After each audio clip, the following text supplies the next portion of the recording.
गोविंद गोविंद हरे मुरारे, गोविंद गोविंद मुकुंद कृष्ण, गोविंद गोविंद रथांग पाणे, गोविंद दामोदर माधवेति। 10 अक्टूबर 2022 से प्रारंभ होने वाले कार्तिक महीने में कौन कौन से पालनीय नियम हैं जिनका हमें पालन करना आवश्यक है, अथवा किन किन नियमों में हम शिथिलता ले सकते हैं। इस कलिकाल में नियमों का पालन करना व्यक्ति के लिए अत्यंत ही कठिन प्रतीत होता है। तो वह कौन सा तरीका है कि हम अपने कार्तिक मास स्नान के नियम का पालन भी कर सकें, साथ ही हमारे साथ जो भी विपरीत परिस्थितियां हैं उनके साथ तालमेल भी बिठा सकें।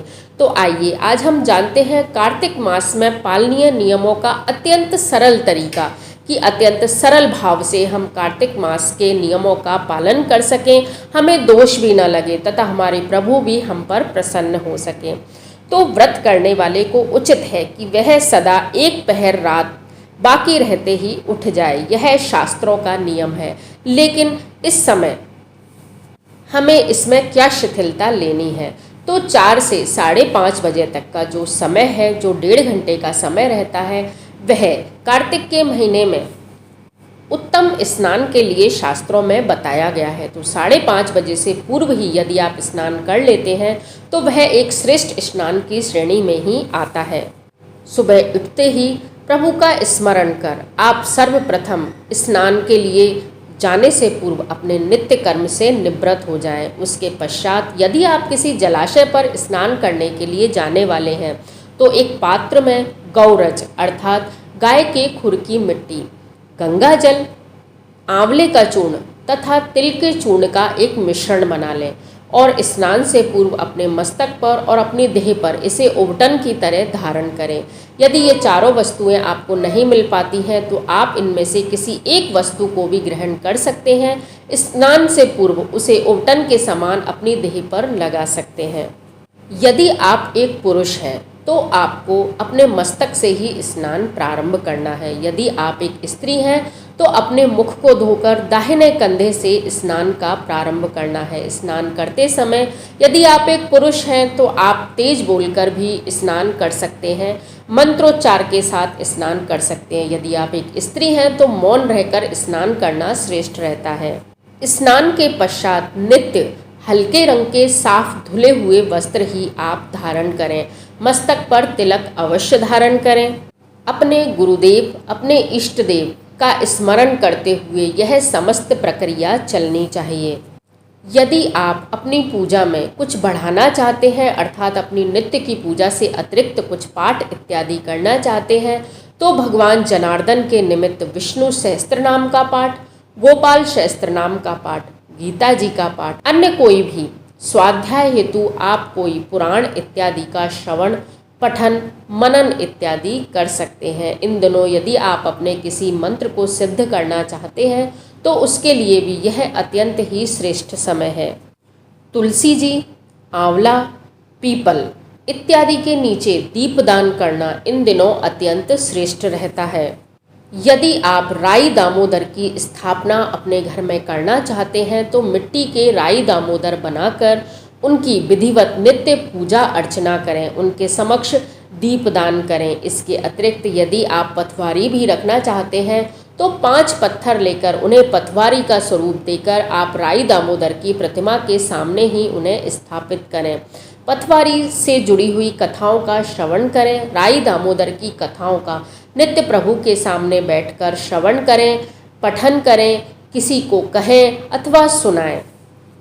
कार्तिक महीने में यदि आप किन्हीं वस्तुओं का त्याग करना चाहते हैं तो उनमें तेल लगाना, दूसरे का दिया भोजन करना, तेल खाना जिसमें ज़्यादा बीज हों ऐसे फलों का सेवन करना, चावल और दाल इत्यादि का सेवन करना, गाजर, बैंगन, बासी अन्न, मसूर, कांसे के पात्र में भोजन, कांजी अर्थात दही में भिगोकर खमीर उठाकर खाई हुई चीज़ें, दुर्गंधित पदार्थ, किसी भी समुदाय का अन्न अर्थात भंडारा इत्यादि में जाना, सूतक का अन्न, श्राद्ध का अन्न, क्रोध, हिंसा इत्यादि का इस महीने आप त्याग कर सकते हैं। यदि इनमें से आप कुछ एक नियम लेना चाहते हैं तो आप कुछ एक नियमों को भी अपना सकते हैं। यदि संपूर्ण नियमों का आप पालन करना चाहते हैं तो आप संपूर्ण नियमों का भी पालन कर सकते हैं। इसके अतिरिक्त नित्य 11 दीप जलाने का नियम आप इन दिनों ले सकते हैं।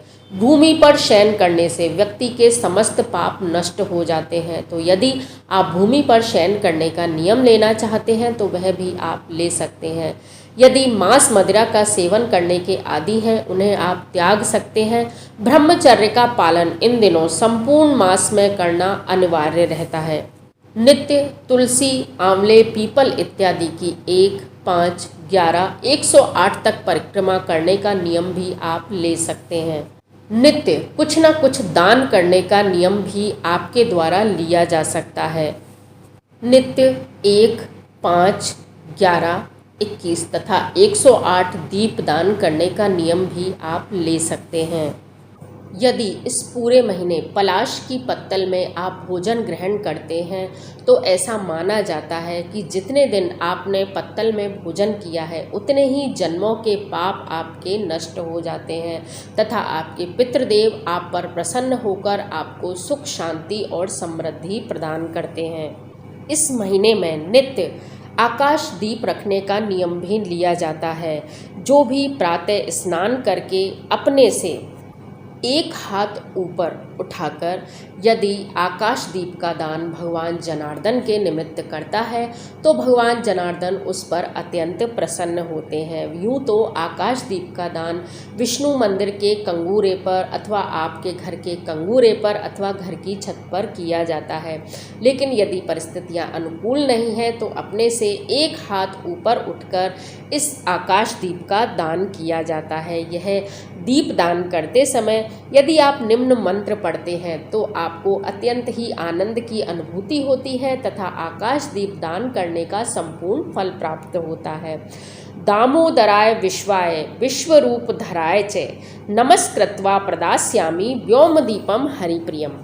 अर्थात मैं सर्वरूप एवं विश्वरूपधारी भगवान दामोदर को नमस्कार करके यह आकाश दीप देता हूँ जो भगवान को परम प्रिय है। व्रती को प्रातःकाल स्नान और पूजा का क्रम नियम पूर्वक चलता रहे, इस प्रकार भगवान से प्रार्थना करनी चाहिए। मास की समाप्ति पर आकाश दीप के नियम को भी समाप्त कर ब्राह्मणों को भोजन करवाकर दीप का दान यदि व्यक्ति करता है, पीतल, धातु इत्यादि के बने दीपों का यदि व्यक्ति दान करता है तो कहा जाता है कि भगवान अपने भक्त को स्वयं अपने विमान पर बिठाकर संपूर्ण भोग तथा मोक्ष इत्यादि प्रदान करते हैं।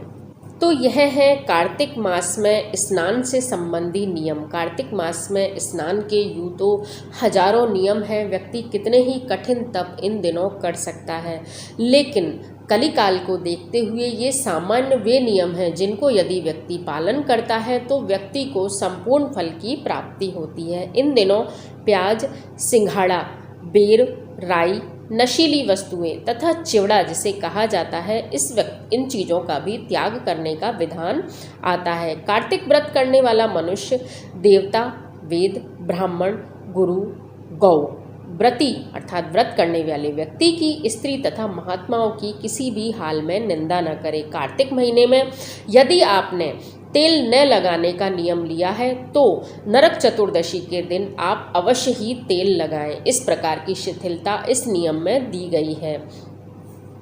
इस प्रकार यह है कार्तिक मास में पालन करने योग्य नियम। यदि आपको नियमों की यह श्रृंखला पसंद आई हो, वीडियो पसंद आया हो तो वीडियो को लाइक, शेयर और सब्सक्राइब करना बिल्कुल भी नहीं भूलिएगा।